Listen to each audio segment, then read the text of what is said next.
نبی صلی اللہ علیہ وسلم کی طبیعت کچھ خراب رہنے لگی تھی. آپ صلی اللہ علیہ وسلم نے کچھ کام کیے ہوتے, آپ بھول جاتے کہ میں نے کیے ہیں. بعض کام نہیں کیے ہوتے, آپ سمجھتے کہ میں نے کیے ہیں. بعض دفعہ اپنی زوجہ کے ہاں جاتے, بھول جاتے کہ میں ان کے ہاں گیا ہوں. بعض دفعہ جس کے ہاں نہیں جاتے تو آپ کے ذہن میں یہ ہوتا میں ان کے ہاں گیا ہوں. تو اس قسم کی بھول چوک کے واقعات ہونے لگے. تو آپ صلی اللہ علیہ وسلم کو احساس ہوا کہ میری طبیعت ٹھیک نہیں ہے. تو آپ صلی اللہ امہات المومنین کو بھی احساس ہو گیا. تو نبی صلی اللہ علیہ وسلم نے امی عائشہ رضی اللہ تعالیٰ عنہ سے ذکر کیا کہ میں نے اللہ سے دعا مانگی تھی کہ میری اس مرض کو اللہ تعالیٰ ٹھیک کر دے. تو یہ بالکل صحیح احادیث ہیں جو میں آپ کے سامنے بیان کر رہا ہوں. تو رسول اللہ صلی اللہ علیہ وسلم نے فرمایا امی عائشہ سے کہ میں رات کو جب لیٹا ہوں بستر پہ تو دو فرشتے انسانی شکل میں میرے قریب آ کے کھڑے ہو گئے, ایک میرے سرہانے پر اور ایک میرے پاؤں کی طرف, اور دونوں کھڑے ہو کر آپس میں بات کرنے لگے. ایک نے کہا, دوسرے فرشتے سے کہا کہ تمہیں معلوم ہے کہ محمد صلی اللہ علیہ وسلم کو کیا مرض ہے, ان کو کیا بیماری ہے؟ دوسرے نے کہا کہ ان پر جادو ہوا ہے. تو فرشتے نے پوچھا کس نے کیا جادو؟ انہوں نے بتایا کہ لبید ابن اسم ایک یہودی ہے, اس نے جادو کیا ہے. تو پھر ایک فرشتے نے, یہ کانورزیشن ہو رہی ہے آپس میں نا, جو انسانی شکل میں آئے تھے ان کی آپس میں بات چیت ہو رہی ہے. اس نے کہا کہ کہاں کیا ہے اور کیسے کیا ہے جادو؟ تو انہوں نے بتایا کہ بھائی یہ جو کھجور کی چھال ہے نا اس پہ کیا ہے, اور اس کی جو کھجور کی ایک تانت ہوتی ہے, دھاگے ہوتے ہیں, ان دھاگوں پہ گرہیں لگا کے ان گرہوں پہ جادو پڑھ کے یہ نبی صلی اللہ علیہ وسلم پہ یہ جادو کیا گیا ہے. وہ تانت ہوتی تھی جس سے وہ جو تیر کی کمانیں بنائی جاتی تھی پہلے زمانے, بہت مضبوط ہوتی تھی وہ. تو کھجور کی چھال پہ کیا ہے اور تانت پہ گرہیں لگا کے اس پہ پڑھ کے اس میں 11 گرہیں لگائی ہیں. تو وہ 11 گرہیں لگا کے اس پہ جو ہے نا کچھ پڑھ کے جادو کیا آپ صلی اللہ علیہ وسلم پہ. کہاں کیا ہے؟ تو بتایا کہ وہ بنو زریق کا ایک کنواں ہے, اس کنویں کے اندر اس جادو کو انہوں نے رکھا ہے. تو یہ وہ ان کی آپس کی بات چیت ہوئی اور وہ دونوں فرشتے چلے گئے. آپ صلی اللہ علیہ وسلم جب صبح اٹھے ہیں تو آپ صلی اللہ علیہ وسلم صحابہ کی ایک جماعت کو لے کر گئے, اس کنویں میں جا کے آپ نے تلاش کیا. تو وہاں سے وہ اس کنویں کے اندر ایسے وہ جادو نکلا, کھجور کی چھال تھی, اس کے اندر ایک دھاگا اور گرہیں لگی ہوئی تھیں, جو بھی تھا حساب کتاب. تو نبی صلی اللہ علیہ وسلم نے اس کو نکال دیا اور اس کو دفن کر دیا. جب پھر اس کے بعد آپ صلی اللہ علیہ وسلم کی طبیعت ٹھیک ہو گئی تو آپ نے پورا امی عائشہ کو واقعہ سنایا اور فرمایا کہ جب میں اس کنویں پہ گیا تو اس کنویں کا پانی ایسے گدلا ہو رہا تھا جیسے مہندی کا پانی ہوتا ہے, اور اس پہ جو کھجور کے درخت تھے نا ان کے جو پھل ایسے لگ رہے تھے جیسے سانپ کے پھن, بڑا ایک وحشتناک قسم کا منظر تھا. تو حضرت عائشہ رضی اللہ تعالیٰ عنہ فرماتی ہیں کہ یا رسول اللہ آپ نے اس کو جلا کیوں نہیں دیا؟ تو آپ نے فرمایا کہ اس سے اور زیادہ شر پھیلے گا. تو اس کی محدثین نے شارحین نے وجہ بیان کی ہے کہ وہ اگر وہ جلاتے تو سب کو پتہ چل جاتا اور باتیں بنتی, اور ظاہر ہے برائی کا تذکرہ جتنا ہوتا ہے اس سے شر اور زیادہ پھیلتا ہے, لوگ وہ طریقہ سیکھ لیتے جادو کا. تو اس لیے آپ صلی اللہ علیہ وسلم نے اس کو کیا کر دیا؟ دفن کر دیا اس کو. تو اس کے بعد یہ 2 صورتیں نازل ہوئیں, سورہ فلق اور سورہ ناس, اور ان کو پڑھنے کا نبی حضرت جبریل نے آپ صلی اللہ علیہ وسلم کو حکم دیا کہ رات کو آپ ان کی تلاوت کریں. تو نبی صلی اللہ علیہ وسلم جب یہ صورتیں نازل ہوئیں تو ان کے ساتھ قل هو اللہ احد بھی ملاتے, سورہ فلق اور سورہ ناس, یہ تینوں صورتیں آپ جب بھی رات کو آرام فرماتے تینوں صورتیں. اس کا سنت طریقہ کیا ہے کہ بغیر بسم اللہ کے آپ نے قل هو اللہ پڑھنی ہے, پھر سورہ فلق پڑھنی ہے, پھر سورہ ناس پڑھنی ہے. اس کے بعد آپ نے اپنے ہاتھ پہ پھونک مارنی ہے, پھر وہ جہاں جہاں آسانی سے ہاتھ چلا جائے وہاں وہ ہاتھ پھیرنا ہے, پیچھے بھی اور سامنے بھی. پھر اس کے بعد دوبارہ یہ عمل کرنا ہے, تینوں صورتیں پڑھ کے پھر تیسری دفعہ یہ عمل کرنا ہے. تو یہ طریقہ نبی صلی اللہ علیہ وسلم نے ہمیشہ اس کو اختیار کیا تاکہ جادو سے آپ صلی اللہ علیہ وسلم کی حفاظت رہے. تو کہ اس جیسی صورتیں پورے قرآن میں نازل نہیں ہوئی ہیں. تو اب سوال یہ پیدا ہوتا ہے کہ یہی الفاظ سورہ فاتحہ کے بارے میں بھی ہیں. آپ صلی اللہ علیہ وسلم نے فرمایا کہ سورہ فاتحہ جیسی صورت پورے قرآن میں کوئی بھی نہیں. تو اس کی تشریح دوسری حدیث میں آتی ہے کہ آپ صلی اللہ علیہ وسلم نے فرمایا کہ بطور رقیہ کے, یعنی یہ جادو اور یہ جو ہے نا اس طرح کی چیزوں کے علاج کے لیے سورہ فلق اور سورہ ناس جیسی صورت پورے قرآن میں نہیں ہے. دوسری حدیث میں اس کی تشریح. تو پتہ یہ چلا کہ سورہ فاتحہ جو سب سے افضل صورت ہے وہ اپنے مضامین کے لحاظ سے کہ اس میں توحید ہے, اللہ سے دعا مانگی گئی ہے, انعام یافتہ لوگوں کا راستہ مانگا گیا ہے اور بار بار نمازیں پڑھی جاتی ہے. اور سورہ فلق اور سورہ ناس کی افضلیت اس وجہ سے ہے کہ یہ سب سے افضل ہے بطور علاج کے. تو نظر ہے, جادو ہے, اس قسم کی, یا حاسدین کا حسد ہے, جیلیسی میں لوگ آپ کو نقصان پہنچاتے ہیں نا, تو اس قسم کے نقصانات سے بچنے کے لیے سب سے بہترین صورت جو نازل کی گئی ہے وہ کون سی ہے؟ وہ سورہ فلق اور سورہ ناس. تو یہ تو ان صورتوں کی فضیلت تھی اور ان کا شان نزول تھا. آگے ان کی تفسیر کیا ہے؟ اللہ تعالیٰ نے فرمایا قل اعوذ برب الفلق, اے نبی آپ کہہ دیجئے کہ میں صبح کے رب کی پناہ میں آتا ہوں. اللہ تعالیٰ کو ان کی صفات کا جب واسطہ دیا جاتا ہے تو پھر اللہ کی رحمت جوش میں آتی ہے اور جو مانگو وہ آپ کو عطا کیا جاتا ہے. یہ انسان کی فطرت ہے. آپ جب کسی سے قرضہ مانگنے کے لیے جاتے ہیں تو اس کی صفات کو ہائی لائٹ کرتے ہیں, یار آپ بڑے سیٹھ ہیں اور میں آپ کے پاس اس لیے آیا ہوں کہ آپ ایک تو مالدار ہیں, اللہ کا دیا آپ کے پاس بہت کچھ ہے, اور دوسری آپ کی طبیعت بھی ہمیں معلوم ہے کہ آپ جو ہے وہ کنجوس نہیں ہیں, آپ سخی ہیں. اس طرح کی جب صفات بیان کی جاتی ہیں انسان خوش ہوتا ہے, کہتے ہیں چلو بھائی. تو اللہ تعالیٰ بھی یہ چاہتے ہیں کہ مجھ سے جب کوئی دعائیں مانگو تو میری صفات کو ہائی لائٹ کرو. پھر جس طرح کی دعا منگوائی جاتی ہے نا, اللہ تعالیٰ وہی صفات کو اپنی ہائی لائٹ کرتے ہیں کہ میری یہ والی صفت کو ابھی سامنے رکھ کر دعا مانگو تو میں تمہاری دعا قبول کروں گا. تو اللہ تعالیٰ نے کیا کہا کہ پہلی بات تو میری ایک صفت ہے رب, رب کی صفت. یوں نہیں کہا قل اعوذ باللہ, عام حالات میں ہمیں حکم دیا اعوذ باللہ من الشیطان الرجیم, میں اللہ کی پناہ میں آتا ہوں شیطان سے جو مردود ہے. یہاں کہا گیا برب الرب, رب کہتے ہیں پالنے والا. تو جو کہ بہت بڑی چیزوں سے پناہ مانگی جا رہی ہے نا, بہت زیادہ چیزوں سے, تو رب کہتے ہیں پالنے والا. جو پالنے والا ہوتا ہے نا, ایک ہوتا ہے پیدا کرنے والا اور ایک ہوتا ہے پالنے والا. پالنے والا کیا کرتا ہے کہ وہ آپ کے ہر چیز کا خیال کرتا ہے. دیکھیں آپ گھر میں کتا پالتے ہیں, بلی پالتے ہیں, تو پالنے کا مطلب یہ ہوتا ہے آپ ہر قسم کی کیئر کا انتظام آپ نے خود کرنا ہے. بلی بھی جو لوگ پالتے ہیں نا تو وقت پہ اس کو کھانا دینا, پھر سردی میں جو ہے نا گرم جگہ پہ رکھنا اور گرمیوں میں انتظام کرنا. ماں باپ اپنی اولاد کو پالتے ہیں تو ایک ایک چیز کا خیال کرتے ہیں نا, اسے بچاتے ہیں سردی سے بھی, گرمی سے بھی, بچوں کو روڈ پہ کھلا نہیں چھوڑتے ایکسیڈنٹ سے بچانے کے لیے. تو اللہ تعالیٰ نے کہا کہ میری جو صفت ہے نا پالنے والا, اس صفت کو ہائی لائٹ کرو تو مجھے میری رحمت کو جوش آئے گا. بھائی میں تو تمہیں پالنے والا ہوں, تو آگے جن چیزوں سے تم پناہ مانگ رہے ہو میں تمہیں ان سے پناہ میں رکھوں گا, کیونکہ میرا کام کیا ہے؟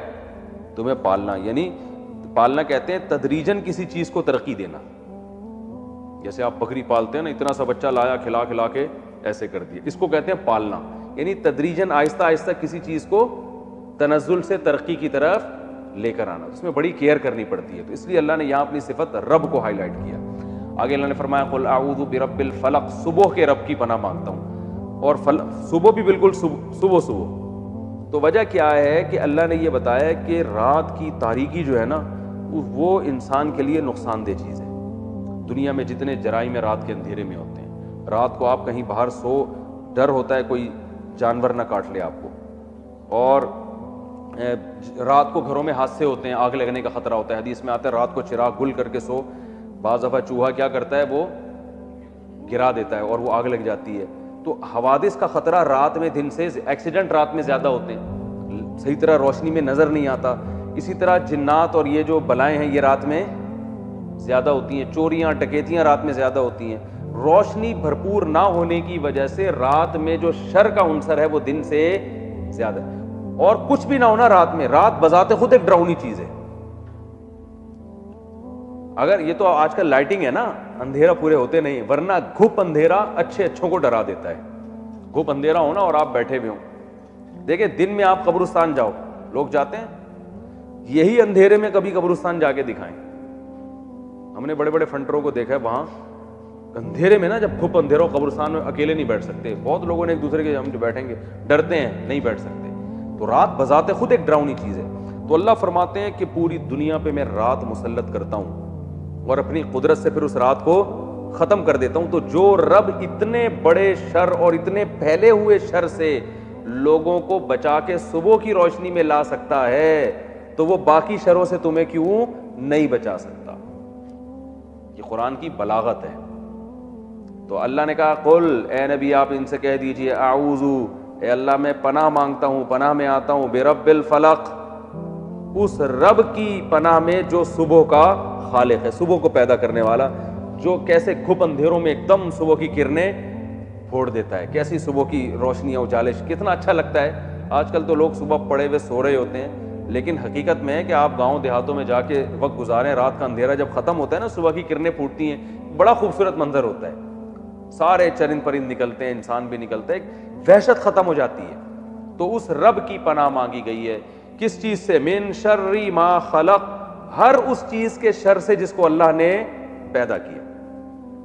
تو آگے اس سورہ فلق میں 3 چیزوں سے پناہ مانگی جا رہی ہے اور سورہ ناس میں 1 چیز سے پناہ مانگی جا رہی ہے. تو بطور توحید کے پہلے اللہ نے ایک عمومی کہ تفصیل تو بعد میں, اس کو کہتے ہیں تخصیص بعد تعمیم. یہ گاڑے الفاظ ہیں, زیادہ نہ پڑھیں آپ, پھر وہ لوگ بھاگ جاتے ہیں کہ یار یہ پتہ نہیں کیا گاڑا فن شروع کر دیا ہوں صاحب نے.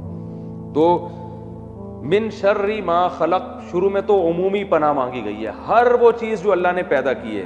ساری کائنات میں کوئی بھی نقصان پہنچانے والی چیز ہے نا, تو جنرلی سب سے پہلے اللہ سے کہا گیا ہے کہ اللہ ان تمام ہر چیز کے شر سے مجھے کیا کرنا ہے, تو نے اپنی پناہ میں رکھ, مجھے اپنی حفاظت میں لے کے ہر وہ چیز جو تو نے پیدا کی اور اس میں شر کا عنصر ہے اس سے مجھے کیا کر لے, بچا لے. پھر آگے کچھ چیزیں ایسی ہیں جن میں شر زیادہ ہے اور ان کا شر عام طور پہ نظر نہیں آتا. دیکھو شیر ایک ایسی چیز ہے جس کا شر نظر آ جائے گا, اس میں پہلے سے لوگ احتیاط کرتے ہیں, اس میں پناہ مانگنے کی ضرورت نہیں ہے. جنگل میں جب آپ جاؤ گے نا تو پہلے سے شیر کا ہے, میں تنزانیہ کے جنگلات میں گیا, وہاں شیر بہت ہیں, تو پہلے ہی سے ایسی گاڑی لی گئی, ٹھیک ہے نا, جس میں پنچر ہونے کا امکان نہ ہو. پتہ چلا وہاں پنچر ہو گئی, ہوا ڈال رہے ہیں اور شیر آپ کی ہوا وہاں سے نکال رہا ہے. حقیقت ٹائر میں جتنی دیر میں ہوا ڈلے گی اتنی دیر میں آپ کی اپنی ہوا نکل. وہ واقعی وہاں شیر دائیں بائیں گھوم رہے تھے, ہم نے خود دیکھا گاڑی میں بیٹھے ہوئے شیر گھوم رہے ہیں. وہاں پیشاب کرنے کی اجازت نہیں تھی گاڑی سے نکل کے, تو میں نے 3 گھنٹے اپنا پیشاب روک کے رکھا. انہوں نے کہا تھا سب پہلے سے پیشاب سے فارغ ہو کے جائیں, کیونکہ وہاں اجازت نہیں ہے آپ نیچے اتر جائیں. کوئی بھی شیر حملہ کر دے, چیتا حملہ کر دے, وہ پتہ نہیں کیا کیا جانور گھوم رہے ہیں وہاں پہ. تو وہ لکھا ہوا تھا نا کسی نے کہ آپ ٹرین پہ, گاؤں دیہاتوں میں لوگ ٹرین پہ بیٹھ کے قضائے حاجت کر رہے ہوتے ہیں نا بچے, تو کسی نے بورڈ لگا دیا آپ ٹرین پہ بیٹھ کے اپنی تشریف کو مت دھوئیں, کسی دن تشریف سے ہاتھ دھونے پڑ جائیں گے. ہاتھ سے تشریف مت دھوئیں ورنہ تشریف سے ہاتھ دھونے پڑ جائیں گے, یہ الفاظ.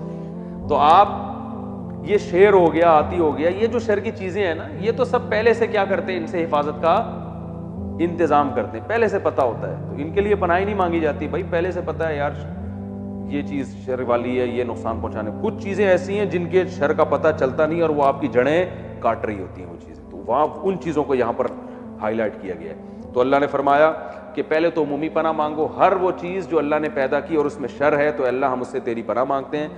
من شر ما خلق. اب آگے وہ ان خاص چیزوں کو ہائی لائٹ کیا جا رہا ہے, نمایاں کیا جا رہا ہے.